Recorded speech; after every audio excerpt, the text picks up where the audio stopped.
Sekitar 75 pelaku UMKM di Kota Makassar, Sulawesi Selatan memperkenalkan produk mereka kepada pengunjung mal. Selain itu, puluhan pelaku UMKM ini juga mengikuti pelatihan cara mengenali pasar, pendanaan dari perbankan yang meringankan bagi pelaku UMKM, dan pemasaran produk mereka secara global melalui media online atau daring.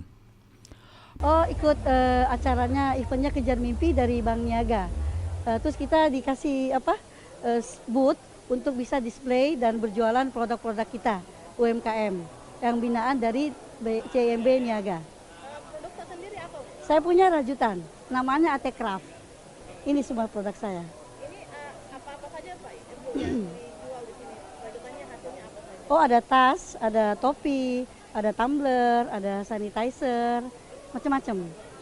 Pelaku UMKM yang hadir dalam kegiatan ini pun cukup antusias, apalagi sebagian besar merupakan pelaku UMKM yang baru merintis usaha mereka, diantaranya usaha kuliner, produk pertanian, hingga fashion. Ini kita melaksanakan acara lokal berdaya, itu adalah program kita terhadap sektor UMKM yang ada di Makassar khususnya. Nah, itu adalah ada beberapa kriteria. Ada satu, yang pertama adalah sektor yang benar-benar yang belum bankable ya dalam hal ini, yang kita pemberdayaan. Lalu kemudian yang kedua juga diikuti oleh memang nasabah kami yang sudah menjadi nasabah sekian lama. Gitu. Total tenan kita di sini ada 25 tenan di lokal berdaya.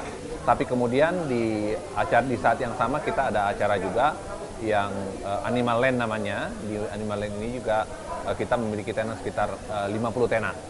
Pameran ini pun bertujuan untuk meningkatkan level usaha pelaku UMKM di Makassar dengan mengenalkan produk mereka ke pengunjung mal. Inilah Rustam, Kompas TV, Makassar, Sulawesi Selatan.